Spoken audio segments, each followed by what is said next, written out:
encarga de estudiar la Biblia, pero en otra perspectiva, diferente a lo que quieren hacernos creer para conveniencia en aquel tiempo de la iglesia romana. Sí, o sea, como que esto va más profundo y sin conveniencias de ¿qué les decimos? ¿Les decimos esto o les decimos aquello? O sea, ¿cómo le dicen? Sin trasfondo. Sí. Transgiversar. Ajá. Porque- Sin adulterar la palabra, o sea, decir la Biblia A como hacer los como, textos reales. como viene, sí. Pero ya ves que luego ellos a su favor para esclavizar a la gente y no tener que tener un pinche soldado ahí sobre cada persona. Ya decían, hey, Dios está viendo Bien. todo. a ustedes. Y a cada quien porque le va a nosotros dar. Los tenemos permiso. Sí. ¿Se dan cuenta los oficiales corruptos? Ajá. Traen el reglamento y traen su charola y güey, la estás cagando. Y aunque ellos se pasen alto, bueno, prenden la sirena a pasarse alto porque van a ver a la novia o X. Ajá. Y luego, oye, ya tengo hambre, y dice, párate aquí, güey. A ver, presta la lana porque traes una calavera quebrada. No, no la traigo. Ahora sí la traes quebrada. Bueno, algo así. La clásica, ¿qué? Una llamada anónima o actitud sospechosa o Ándale. de cualquier, cuando quieren fregar a alguien, de cualquier modo le buscan. Sí, porque traen la ley en la mano y la charola en la otra mano Sí. y hacen lo que quieren. Y en ese tiempo, bueno, de hecho hasta la fecha.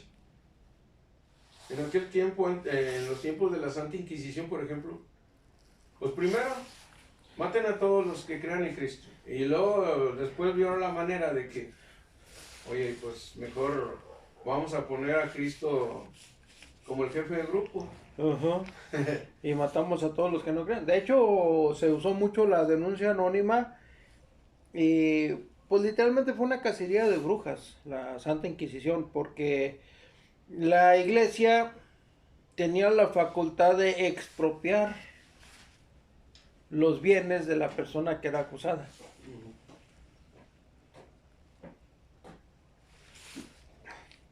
Entonces, si habían rivales en el comercio, en la industria, de amores, de lo que sea, nomás júntate unos dos testigos y que digan que lo vieron a medianoche con una veladora. Y oye, pues Con un gato negro. estás en la Edad Media, vas al baño y prendes una veladora y no, es que ¿qué andaba haciendo a medianoche? Pues iba al baño, eso es lo que él dice. Pero de seguro iba a otra parte. Y iba un gato negro atrás de él, pues la mascota. Pues sí, y ya con eso, ya, a ver, pásele al confesionario y ahí lo... Declárate culpable. Sí, declárate culpable para que salves tu alma, porque tu cuerpo ya está condenado y lo vamos a hacer chicharrón. Ay, Y todos tus bienes van a pasar a ser expropiados por la iglesia. y las va a controlar el obispo o el jefe de aquí del... Sí, entonces se hizo un robo. Pues ¿y cuánto duraría? Porque haz de cuenta Como que 400 prohibieron años. la Santa Inquisición, sí, pero siguieron las costumbres en los pueblillos, en las aldeas, Sí. donde el mero bueno ni siquiera era la autoridad de allí, era el sacerdote, casi el brujo. Uh-huh. Bueno, total, abusaron de la fe cristiana, de la fe humana. De la fe humana, sí. Pues eso es lo, bueno,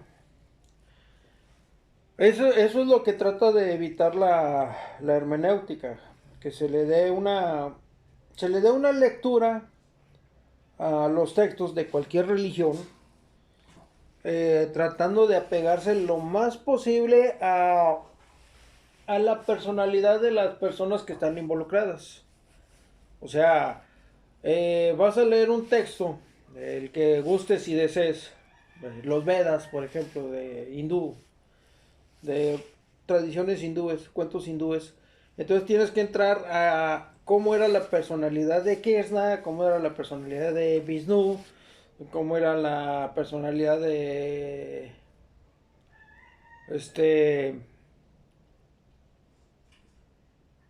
las personas que están involucradas. Hay una parte en la que, no me acuerdo cómo, creo que se llama Gilgamesh, el guerrero. No recuerdo muy bien la historia, pero trata de un príncipe que iba a combatir a sus propios familiares. O sea, era una guerra entre familias, pero eran dos reinos. Entonces él no quería, creo que se llama Gilgamesh, el príncipe. Arjuna. Entonces, Krishna, que se supone para los hindúes es la suprema personalidad de Dios, se le manifiesta a él, pero en forma de un niño. Entonces, Arjuna le dice, ¿por qué tú siendo Dios prefieres mejor convertirte o manifestarte como un niño? Entonces, ese Dios le dice, es que así yo saco la ternura del ser humano.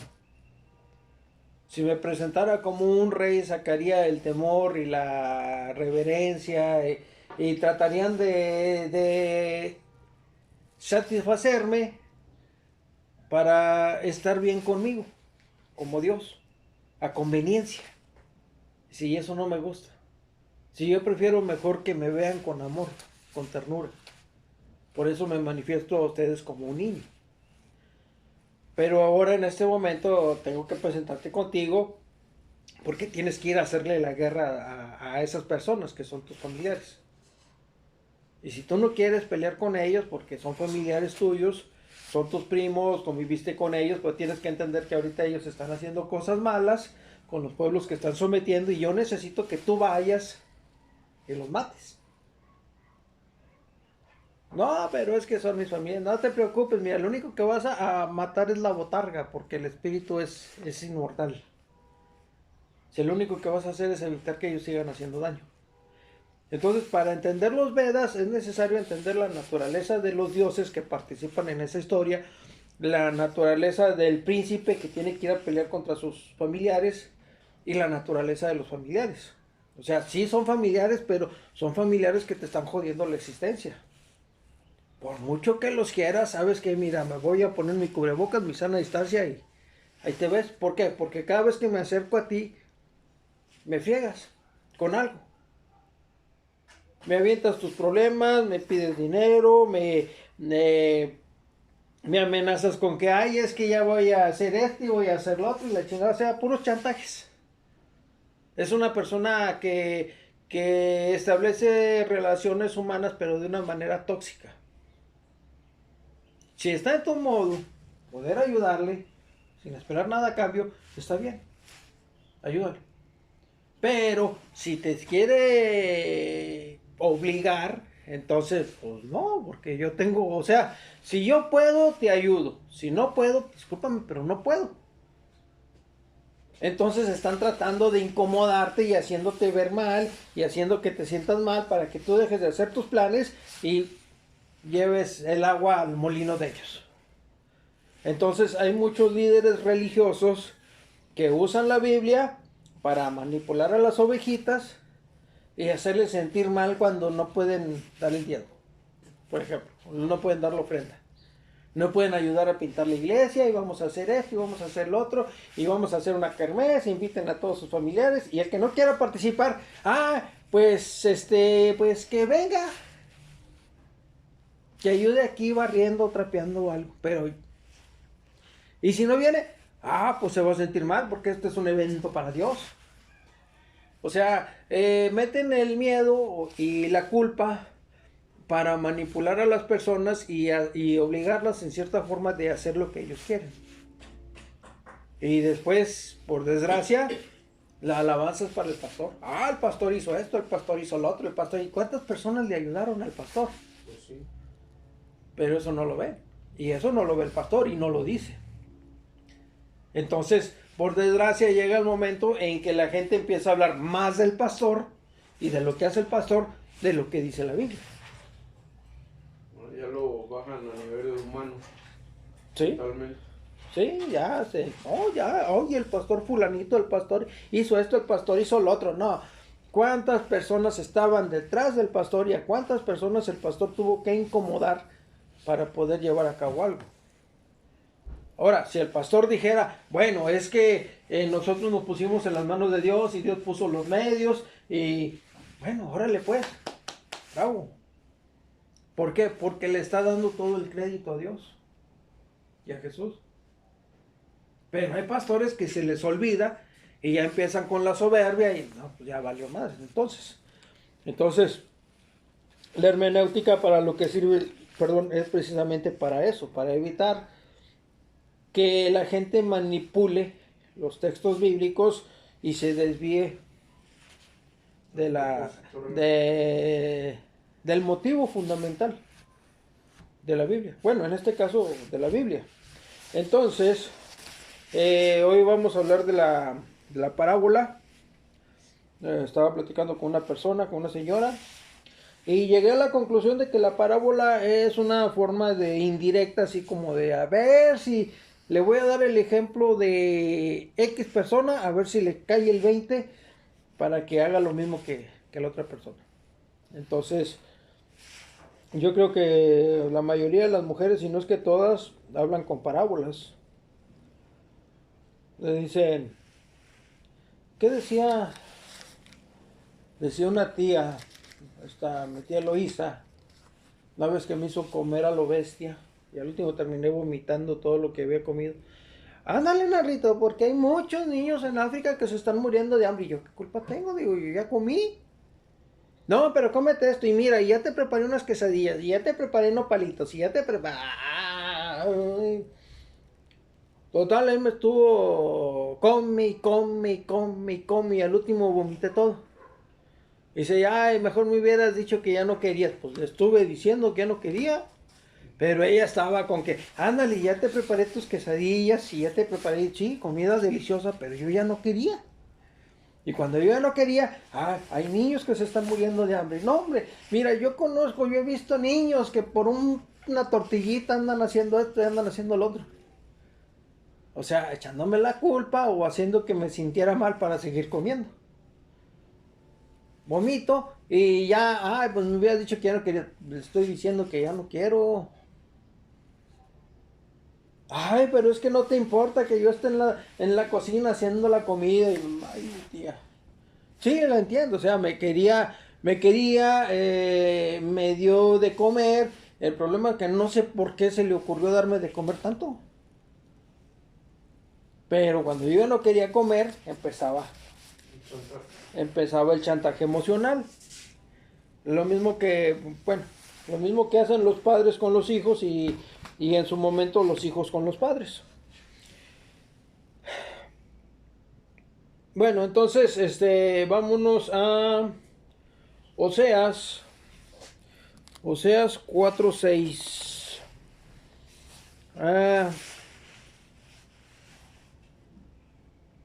4:6. Mi pueblo fue destruido porque le faltó conocimiento.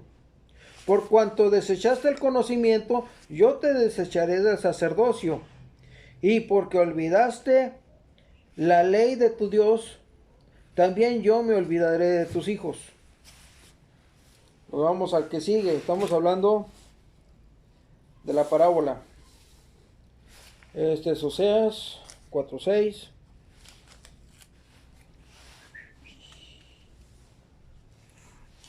Luego sigue Oseas 6:6. Nos estamos yendo rápido porque está haciendo frío. Oseas 6:6. Porque misericordia quiero y no sacrificio, y conocimiento de Dios más que holocausto.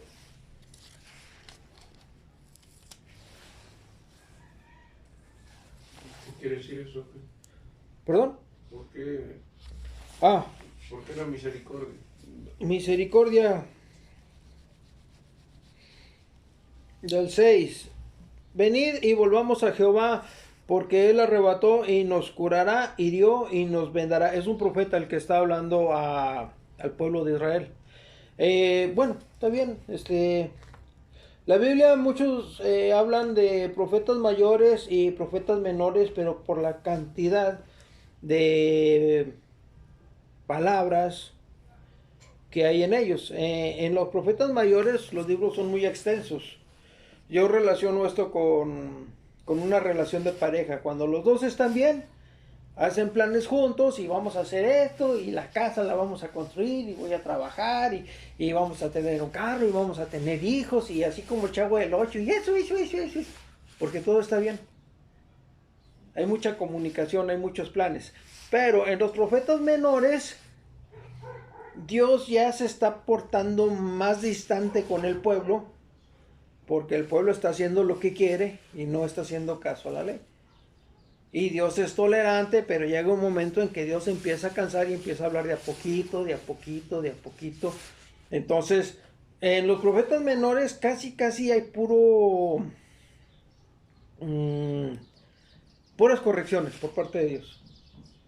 O sea, no hay promesas de que tú le vas a ganar a este rey, que yo te los voy a poner a tus pies, que tú te vas a extender hasta acá y vas a ir para allá y te voy a prosperar y muchas cosechas. Y no, en los profetas menores ya es un distanciamiento, ya empieza a haber un distanciamiento entre Dios y el pueblo. Entonces casi nada más se comunican o Dios se comunica lo necesario nada más. Ya no tiene tanto ánimo de relacionarse con el pueblo como antes.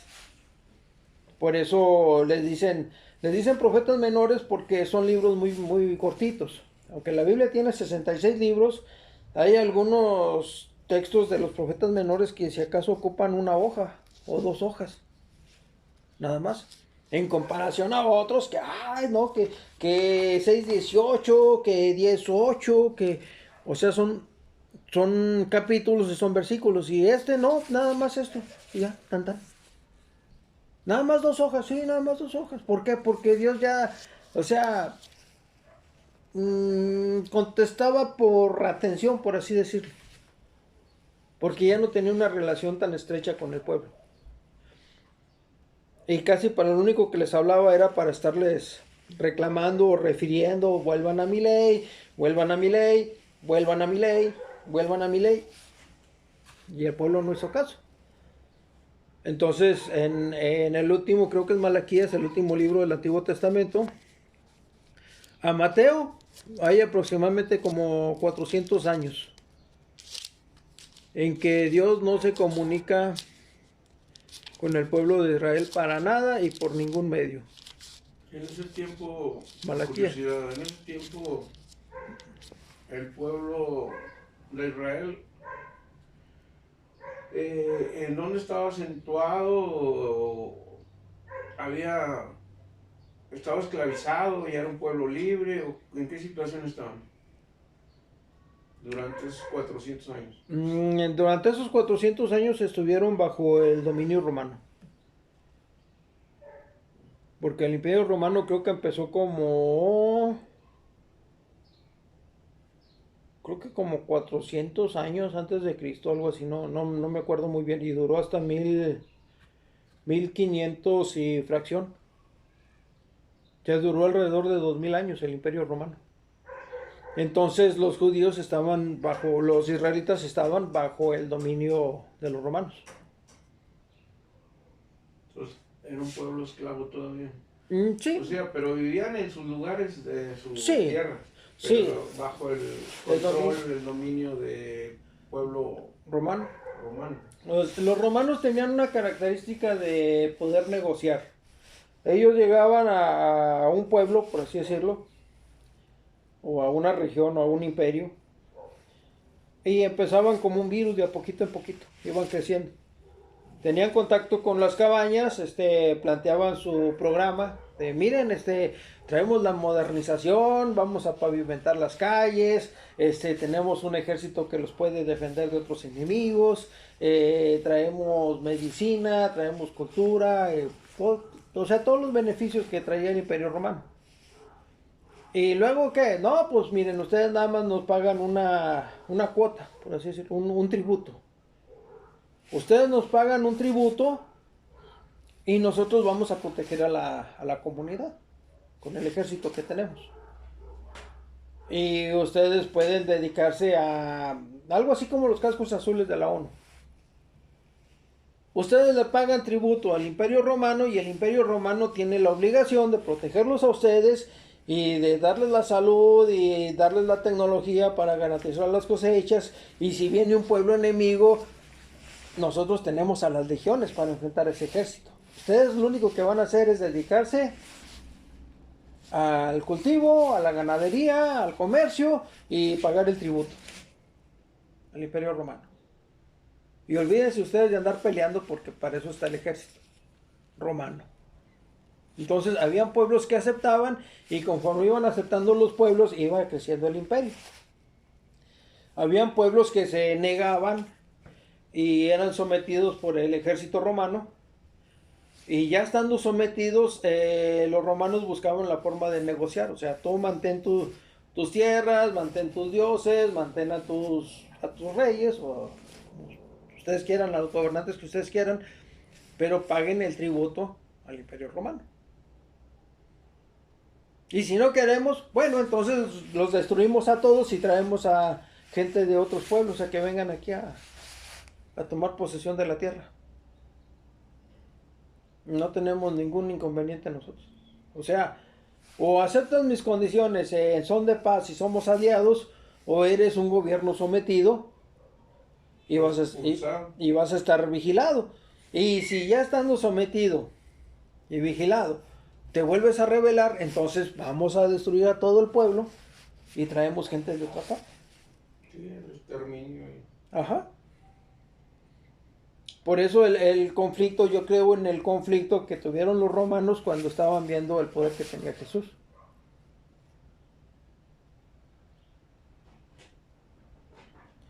Sí, también tengo entendido, ¿verdad? Que ellos no se metían con sus creencias. Ajá.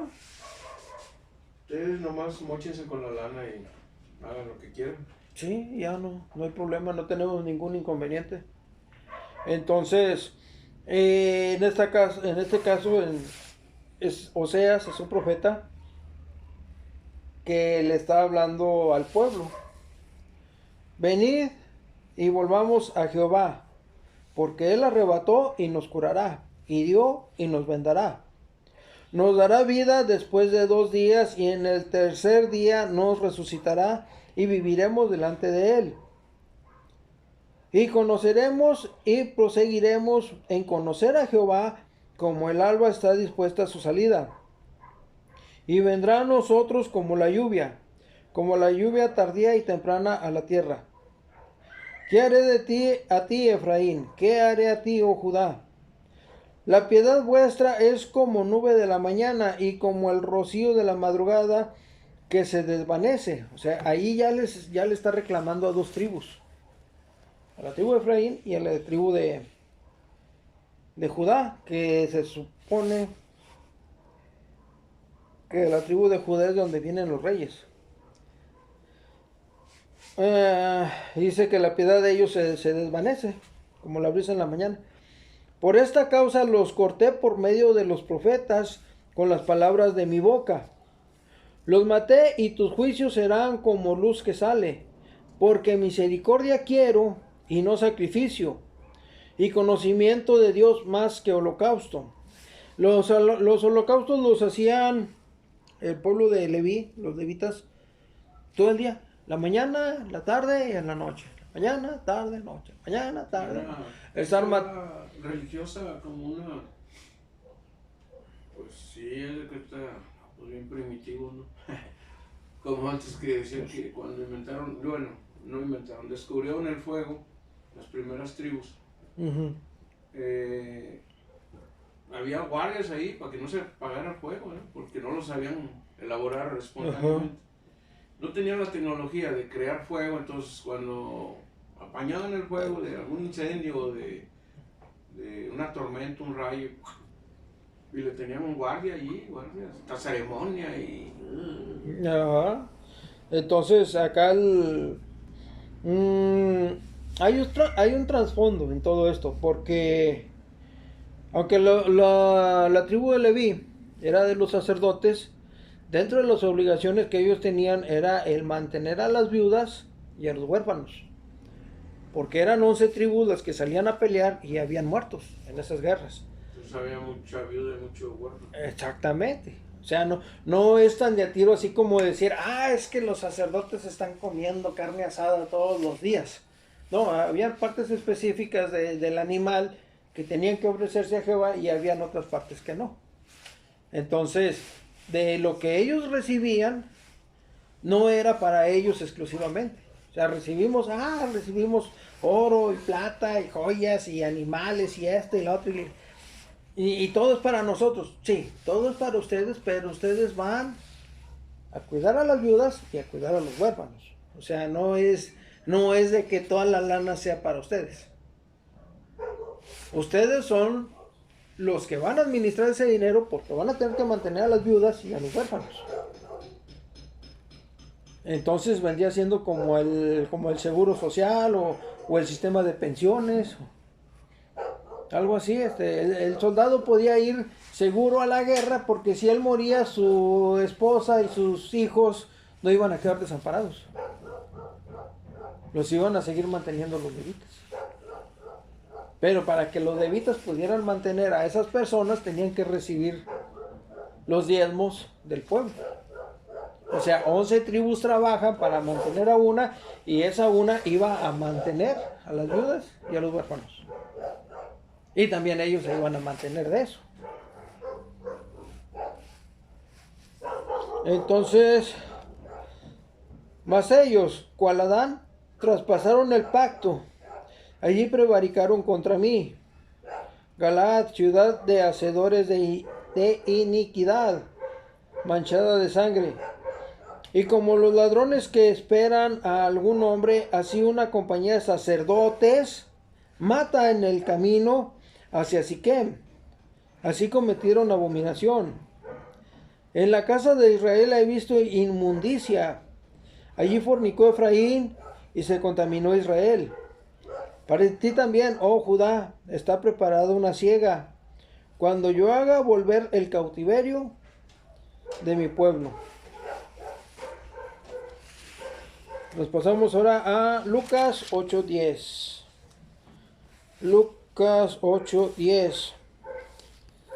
Es una parábola de Jesús.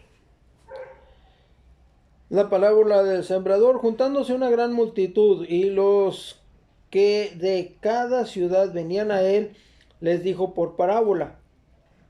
El sembrador salió a sembrar su bueno, como introducción de la parábola. La parábola es como aventar un saco a un montón de gente. Oye, al que le caiga el saco, que se lo ponga. O sea, vienen algunos elementos de la parábola que tienen algo en común con las personas que lo están escuchando, y cada quien va a tomar la parte que le corresponda. Inconscientemente se van a identificar con algunos elementos de ella. Juntándose una gran multitud y los que de cada ciudad venían a él, les dijo por parábola. El sembrador salió a sembrar su semilla, y mientras sembraba, una parte cayó junto al camino y fue hollada, o sea, pisada, y las aves del cielo la comieron. Otra parte cayó sobre la piedra y nacida se secó porque no tenía humedad. Otra parte cayó entre espinos, y los espinos que nacieron juntamente con ella la ahogaron. Y otra parte cayó en buena tierra y nació y llevó fruto a 100 por 1. Hablando estas cosas decía a gran voz: el que tiene oídos para oír, oiga. Y sus discípulos le preguntaron diciendo: ¿qué significa esta parábola? Y él dijo: a vosotros os es dado conocer los misterios del reino de Dios, pero a los otros por parábolas, para que viendo no vean y oyendo no entiendan. Esta es, pues, la parábola. La semilla es la palabra de Dios. Y los de junto al camino son los que la oyen, y luego viene el diablo y quita de su corazón la palabra, para que no crean y se salven. Los de sobre la piedra son los que, habiendo oído, recibieron la palabra con gozo, pero estos no tienen raíces. Creen por algún tiempo y en el tiempo de la prueba se apartan. La que cayó entre espinos, estos son los que oyen, pero yéndose, son ahogados por los afanes y la riqueza y los placeres de la vida, y no llevan fruto. Mas la que cayó en buena tierra, estos son los que con corazón bueno y recto retienen la palabra oída y dan fruto por perseverancia. Entonces, como es una parábola, cada quien va a decir, yo soy la semilla, no, en mí, y yo soy el buen fruto porque retengo la semilla y voy a dar fruto. No, yo no, porque empiezan los problemas, pues total, ahí nos vemos mejor nivel. Y otros ni fu ni fa, la oyen y no, para locos, para como dice en algunas partes, la religión es el opio de los pueblos para idiotizar, ¿no? Entonces, cada quien, de acuerdo a lo que crea en su corazón con respecto a la parábola, es el tipo de suelo en el que se está sembrando la semilla. Entonces tú no sabes lo que está pensando la otra persona y la otra persona no sabe lo que tú estás pensando. Cada quien toma la palabra de acuerdo a sus características personales. Yo sí creo y órale, y no, yo no, y yo pues a ver si pasa y el otro ni en cuenta. Total, cada quien entiende la parte que le corresponde. Nos vamos a Romanos 12:1. 12:1. Así que, hermanos, os ruego por las misericordias de Dios que presentéis vuestros cuerpos en sacrificio vivo, santo, agradable a Dios, que es vuestro culto racional. O sea, no hay que estar siguiendo al pastor como si fuera un sabelotodo. Hay que razonar lo que él está diciendo, que haya congruencia y sobre todo que lo que él diga venga en la Biblia. ¿En qué robará el hombre a Dios? En los diezmos. Y vean, y aquí viene en el versículo fulano. Lo checamos, sí, órale. Bueno, ya comprobé que lo que el pastor me está diciendo viene en la Biblia. Lo que ahora sigue es, vamos a racionalizar el mensaje. ¿A quién se lo está diciendo y por qué se lo está diciendo? En este caso, el libro de Romanos, tenemos que ver la naturaleza de cada libro o de cada conjunto de libros. Podemos decir que el Antiguo Testamento está escrito para los judíos. Es el Antiguo Testamento, es la base de la Biblia. Pero el Nuevo Testamento es a partir de la muerte de Jesucristo. Aunque la vida de Jesucristo fue hecha bajo la ley, cuando Él resucita dice, toda potestad me ha sido dada en los cielos y en la tierra. O sea, muere el propietario.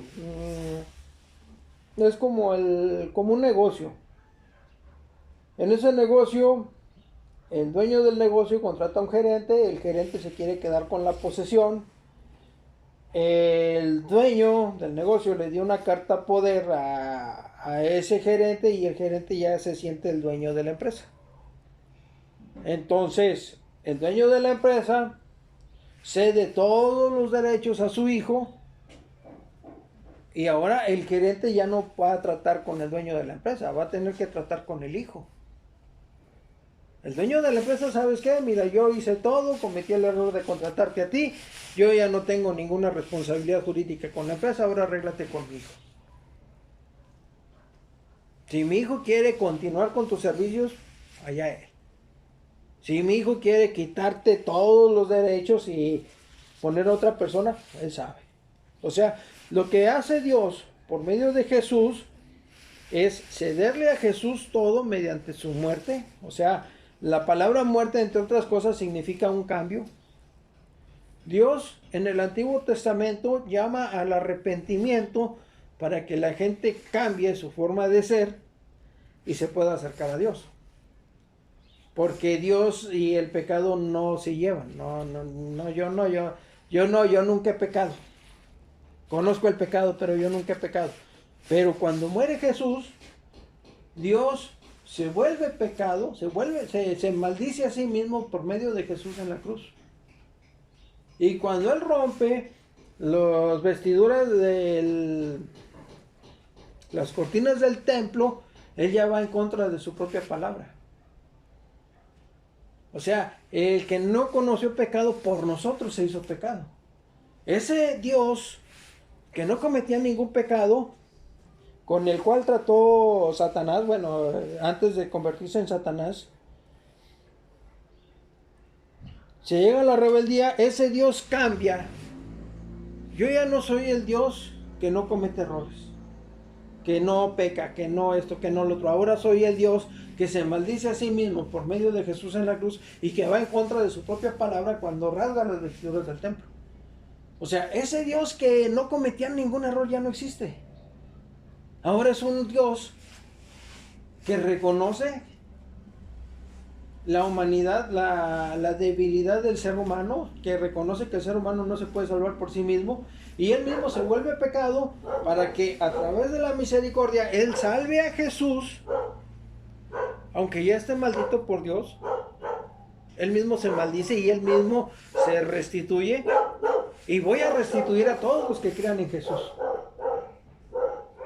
Entonces, yo a Jesús, yo como Dios pongo a Jesús como heredero de todo, y Satanás y yo ya no tenemos nada que tratar. O sea, ya no hay trato. El Dios con el que tú trataste ya no existe. Ya murió. Cambió. El significado de la palabra muerte cambió. Dejó de ser una cosa y ahora es otra. Ese es un cambio, esa es una muerte. Nosotros morimos al pecado y seguimos pecando. Esto es como, ahorita yo trabajo de guardia en una compañía de seguridad privada y estoy dando seguridad en un edificio. Tengo mis consignas, mis horarios, mi salario. Y estoy trabajando para la empresa A. Un ejemplo. La empresa A. Muy bien, estoy en la nómina de la empresa A. Supongamos, estoy en la nómina del pecado. Pero cuando acepto el trato que me ofrece el dueño del edificio, ¿ahora qué? No, pues ahora estás en la nómina de la empresa B. Ah, perfecto. ¿Y qué voy a hacer? Lo mismo que estás haciendo ahorita. ¿Cuál es la diferencia? La diferencia es que antes estabas bajo la nómina del pecado y ahora estás bajo la nómina de la salvación. Pero sigues haciendo las mismas burradas. Sigues haciendo las mismas cosas. La diferencia es bajo la autoridad de quién estás ahora. Ah, bueno, entonces la salvación es por gracia. Sí, es por gracia. Y si quiero hacer algo, entonces presenta tu cuerpo como un sacrificio vivo. Deja de hacer esto, deja de hacer lo otro, deja de hacer aquí, deja de hacer allá. Empieza a meterte en la oración y por medio de la oración vas a interceder para que se salven otras personas. Esa es la diferencia. O sea, salvado ya estás. ¿Quieres acceder al poder de Dios? Hay cosas que tienes que hacer para poder pedirle a Dios. Y Dios, si está dentro de sus planes, lo va a hacer. Ahora, ¿cómo somos nosotros cuando amamos a alguien? Andamos de dadivosos. ¿Y qué necesitas? ¿Y qué quieres? ¿Y qué esto? ¿Y qué el otro?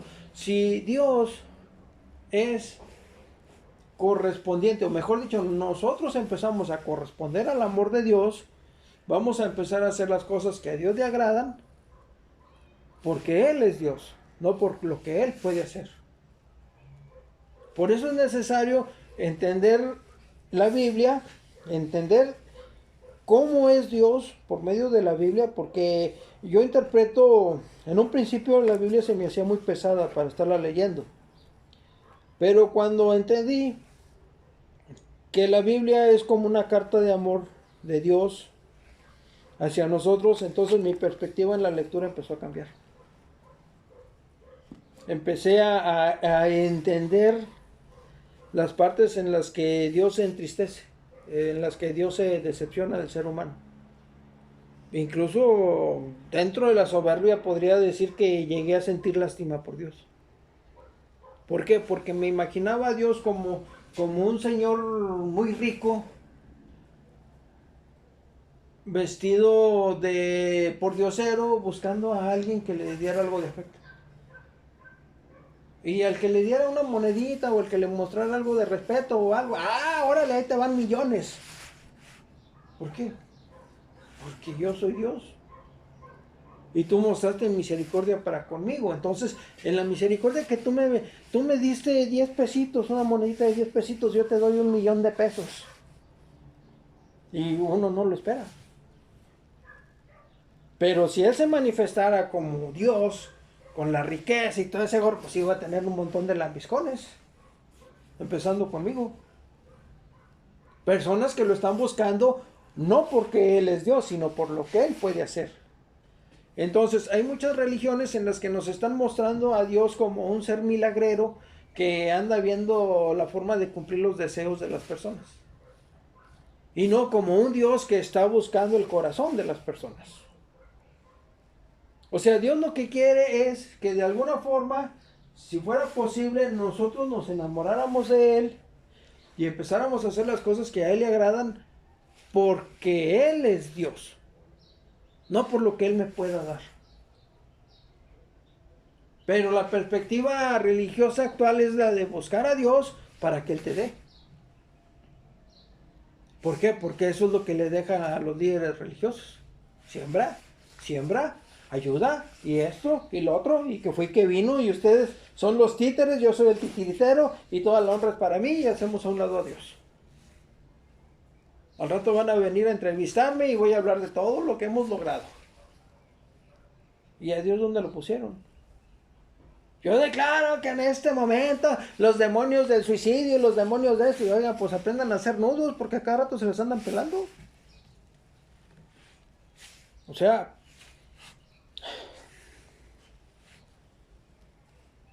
poco a poco estos líderes religiosos están empezando a acaparar el corazón de las ovejitas y empiezan a mostrarse como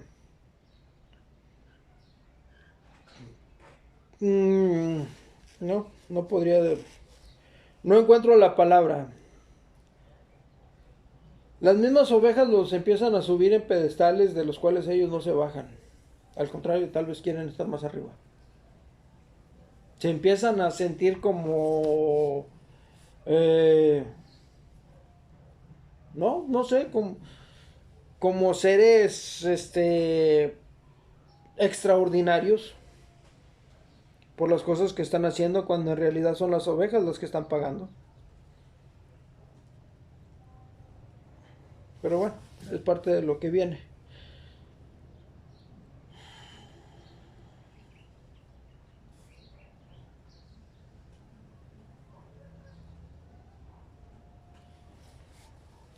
Digo pues,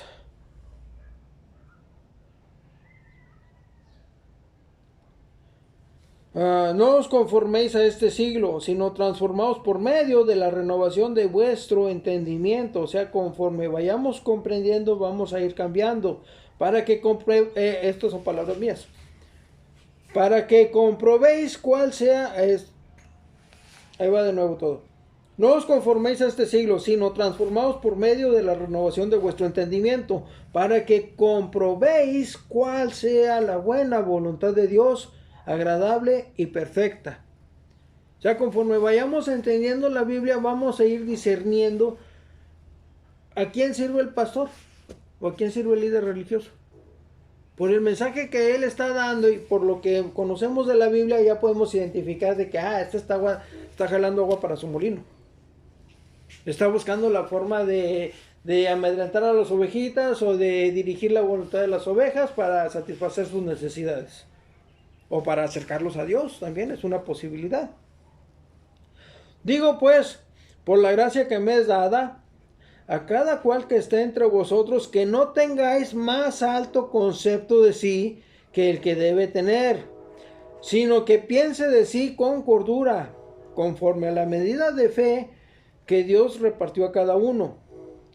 Porque de manera que en un cuerpo tenemos muchos miembros, pero no todos los miembros tienen la misma función, así nosotros, siendo muchos, somos como un cuerpo en Cristo, y todos miembros los unos de los otros. De manera que teniendo diferentes dones según la gracia que nos es dada. Si el de profecía, úsese conforme a la medida de la fe. O si de servicio, en servir. O el que enseña, en la enseñanza. El que exhorta, en la exhortación.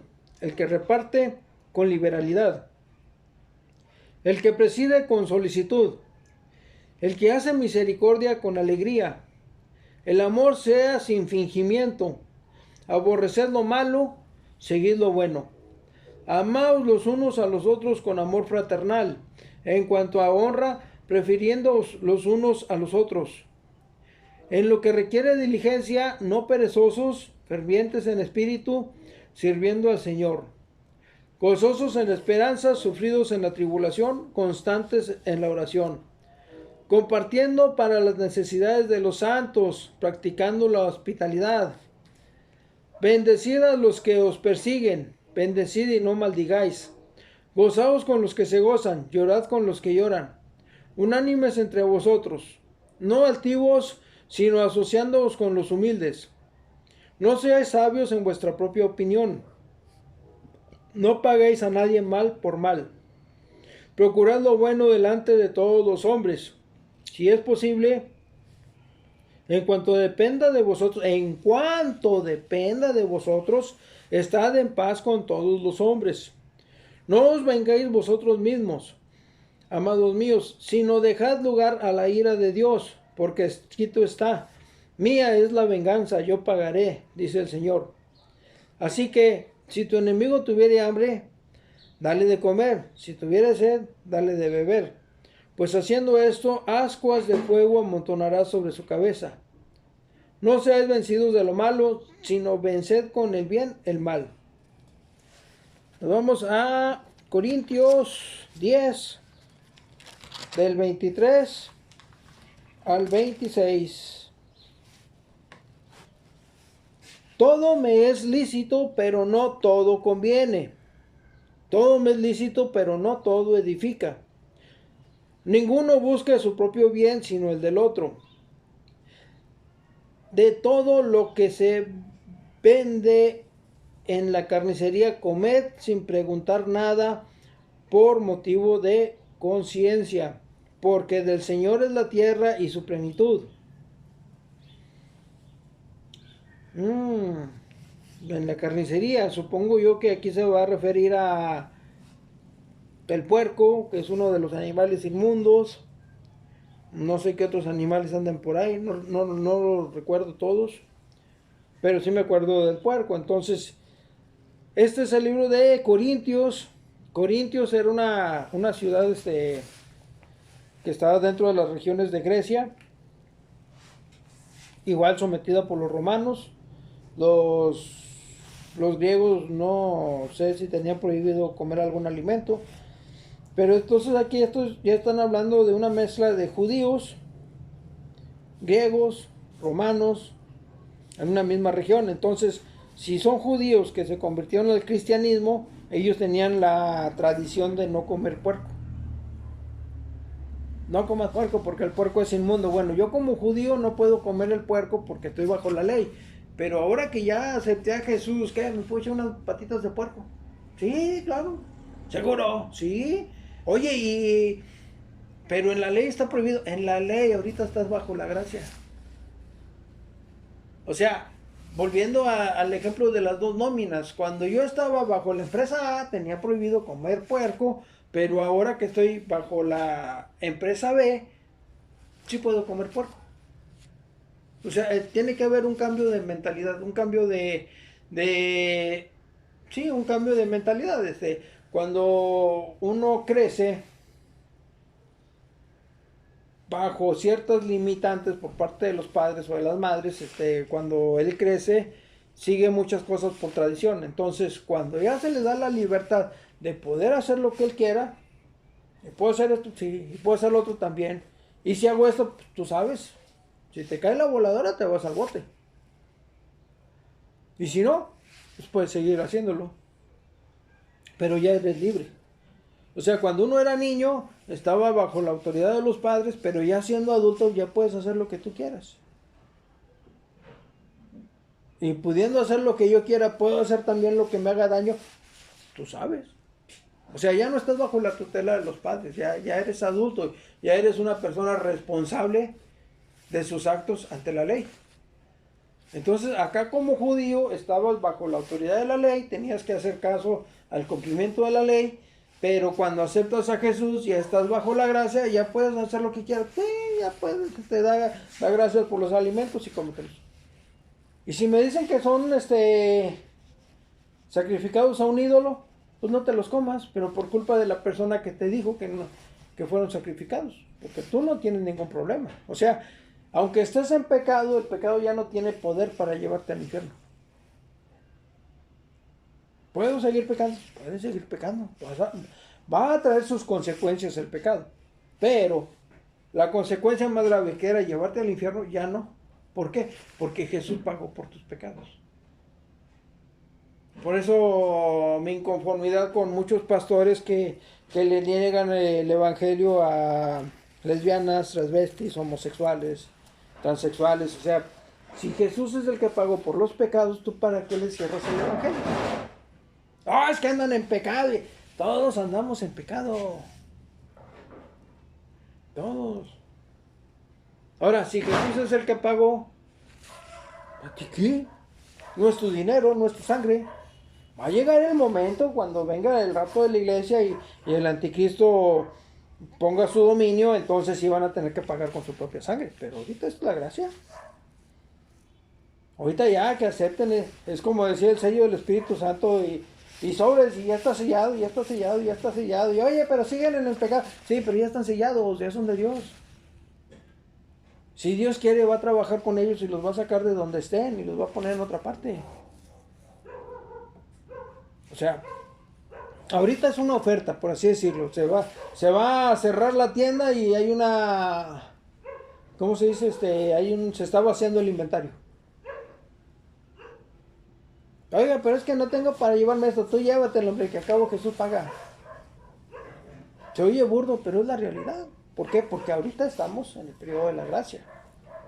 Va a llegar un momento en que se va a regresar al periodo de la ley y ahí sí, entonces, sangre por sangre.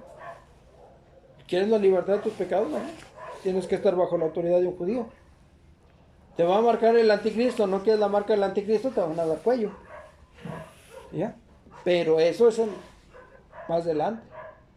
Ahorita es la gracia. Gálatas 3, del 1 al 6. Oh, Gálatas insensatos, ¿quién nos fascinó para no obedecer a la verdad? A vosotros, ante cuyos ojos Jesucristo ya fue presentado claramente entre vosotros como crucificado. Esto solo quiero saber de vosotros. ¿Recibisteis el Espíritu por obras de la ley o por el oír con fe? ¿Tan necios sois? Habiendo comenzado por el Espíritu, ¿ahora vais a acabar en la carne? ¿Tantas cosas habéis padecido en vano? ¿Es que realmente fue en vano? Aquel pues que os suministra el Espíritu y hace maravillas entre vosotros, ¿lo hace por las obras de la ley o por el oír con fe? Gálatas es otra ciudad que está dentro de la región de los griegos. Entonces ellos anteriormente eran griegos, una mezcla de griegos, romanos, judíos, de todos revueltos.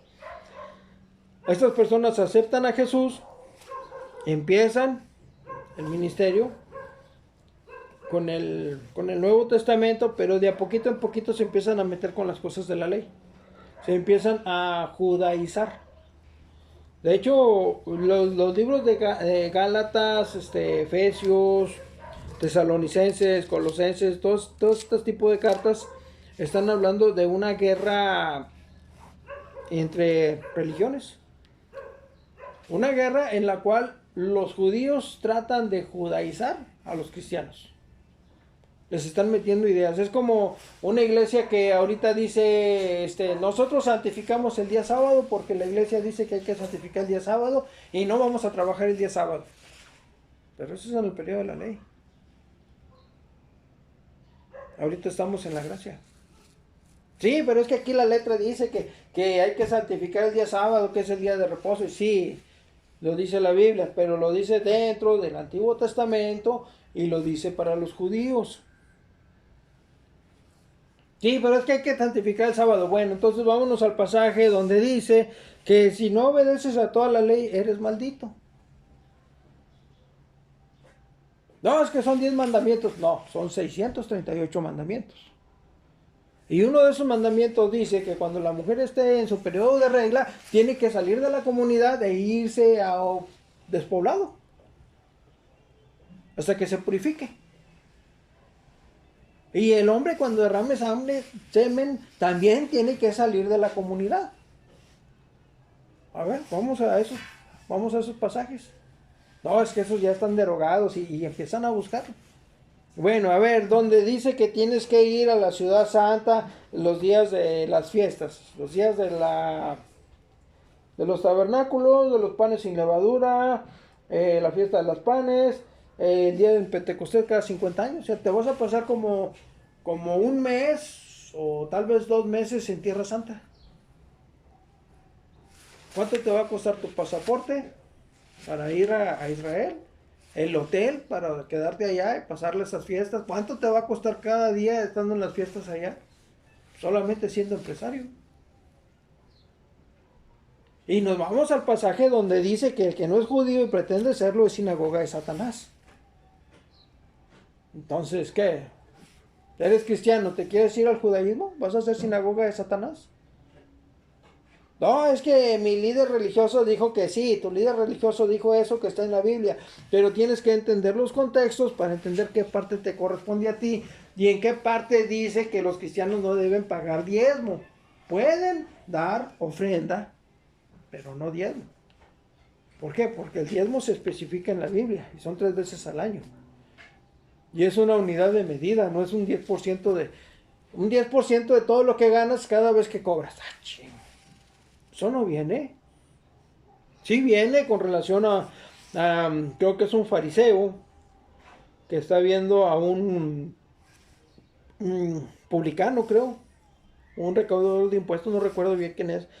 Pues dice, oh, gracias Dios, porque yo no soy como este publicano, pecador. Yo diezmo, yo ayuno, quién sabe cuántos días a la semana. Y doy el 10% de todo lo que gano. Pues qué bueno que no dijo el 20 o el 50. Si no, no sería diezmo, sería cincuentesmo. A ver, ¿cuánto ganas? Conforme a la Biblia, tú nos debes dar el 50% de lo que ganas. Ching. ¿Por qué? No, es que aquí dice, mira, yo doy el 10% de todo lo que gano. Sí, ¿y por qué no se van más adelante? Donde dicen que el otro que no quería ni siquiera levantar los ojos y decía, Señor, sé propicio para conmigo. ¿Y qué dice Jesús más adelante? El que decía, Señor, sé propicio para conmigo, fue perdonado y el otro no. O sea, te barajean el libro a modo de que, a modo de dirigir tu voluntad. Así de fácil. Entonces la hermenéutica se encarga de desenmascarar todas esas cosas para mostrarte la Biblia tal y como es. Tesalonicenses 7 del 5. Primera de Tesalonicenses 5:21. 5:21. Examinadlo todo, retened lo bueno.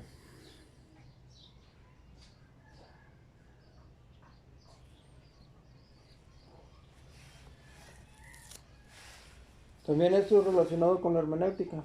Hay que examinar todo. Hay que examinar todo, comprender los contextos y en base a los contextos vamos a saber si lo que nos están diciendo es aplicable a nosotros o no. Nos vamos a Marcos 16 del 14 al 20. Finalmente se apareció a los 11, es Jesús. A los 11 mismos, estando ellos sentados a la mesa, y les reprochó su incredulidad y dureza de corazón, porque no habían creído a los que le habían visto resucitado. Y les dijo: id pues por todo el mundo y predicad el evangelio a toda criatura. El que creyere y fuere bautizado será salvo, mas el que no creyere será condenado. En pasajes anteriores mencionamos lo que era el bautismo, o sea, una adopción o una aceptación. Y aquí pone como más importante el creer que ser bautizado. El que creyere y fuere bautizado será salvo, mas el que no creyere será condenado. O sea, si te bautizas o no te bautizas, no afecta. Pero el no creer, allí sí. Y estas señales seguirán a los que creen. Este pasaje lo metí por la cuestión de los pastores que se empiezan a sentir más importantes que la Biblia. En mi nombre echarán fuera demonios, hablarán nuevas lenguas, tomarán en las manos serpientes, y si bebieren cosa mortífera, no les hará daño. Sobre los enfermos pondrán sus manos y sanarán.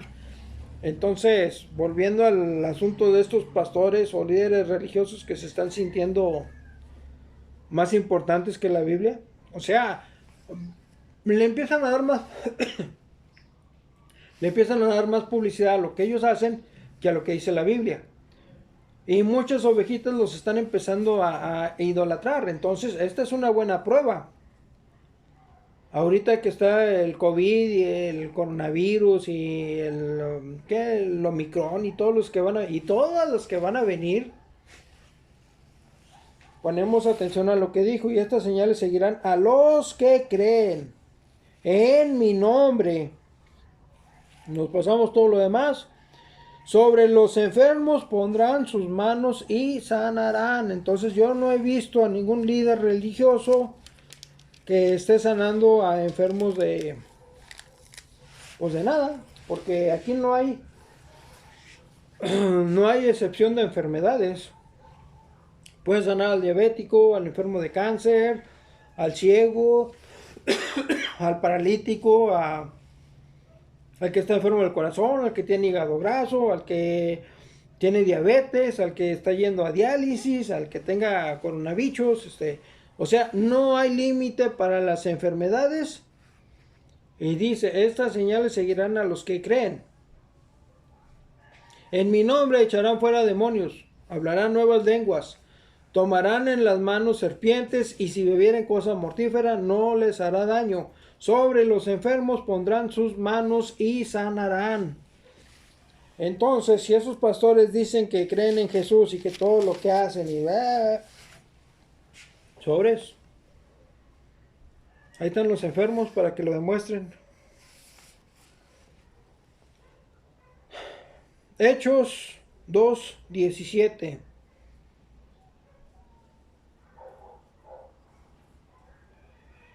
Bueno, nos vamos al 16. Mas esto es lo dicho por el profeta Joel. Es Pedro el que está hablando. Y en los postreros días, dice Dios, derramaré mi espíritu sobre toda carne, y vuestros hijos y vuestras hijas profetizarán, y vuestros jóvenes verán visiones, y vuestros ancianos soñarán sueños. Y de cierto sobre mis siervos y sobre mis siervas en aquellos días derramaré de mi espíritu y profetizarán. Y daré prodigios arriba en el cielo y señales abajo en el agua, y sangre y fuego y vapor de humo.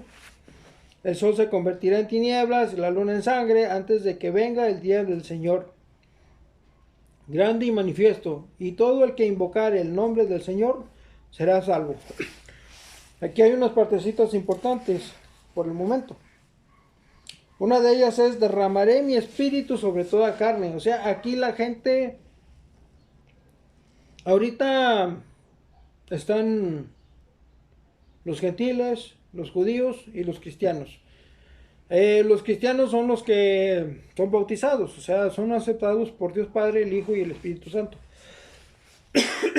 El Espíritu es en un matrimonio el Espíritu sería como cuando el novio pide a la novia y le pone el anillo de matrimonio. Entonces vendría siendo el sello del Espíritu. Pero aquí está diciendo que en los postreros días, o sea, en los últimos días, derramaré mi espíritu sobre toda carne. Es decir, aún las personas que no van a la iglesia van a entender la Biblia. Dios les va a dar el entendimiento. Que sean ateos, que yo no creo, que yo esto, que no. Van a comprender la Biblia y se van a estar dando cuenta de los engaños que hacen los líderes religiosos. Y ellos, que no vienen a la iglesia, se van a estar dando cuenta de los robos y de los engaños. ¿Por qué? Porque es el Espíritu que ya está en ellos y ellos, aunque no hayan aceptado a Jesús, ya están comprendiendo todos los textos.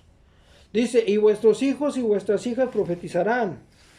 Más adelante dice, y de cierto sobre mis siervos y sobre mis siervas en aquellos días derramaré de mi espíritu y profetizarán. O sea, van a empezar a ver mujeres que van a estar hablando de la Biblia, pero cosas de la Biblia, no van a estar jalando agua para su molino. Y ya están habiendo mujeres que se están parando en el púlpito y están hablando palabra de Dios. O sea, ya están profetizando. El profeta es el que habla palabra de Dios. Si tú lees la Biblia en voz alta, estás profetizando. Entonces ya se están cumpliendo.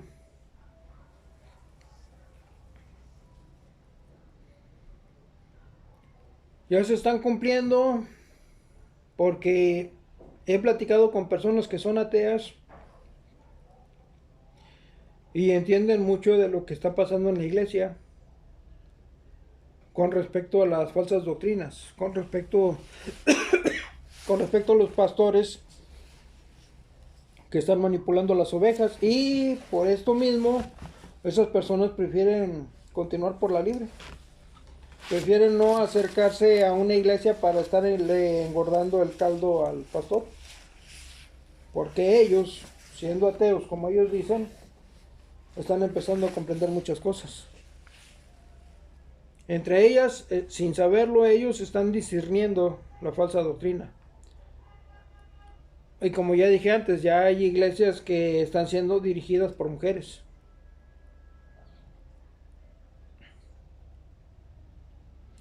Con respecto al sol que se convertirá en tinieblas y la luna en sangre, conforme vayamos leyendo la Biblia nos vamos a dar cuenta de que la luna es un reflejo del sol, el sol es una alegoría a Dios y la luna es una alegoría a la iglesia cristiana. También hay lugares en Medio Oriente donde el cristianismo está siendo perseguido. Bueno, nos estamos acercando poco a poquito. Le pedimos a Dios que bendiga a Abraham, para que nos bendiga por medio de la promesa que Dios le hizo a Abraham: al que te bendiga lo bendeciré y al que te maldiga lo maldeciré.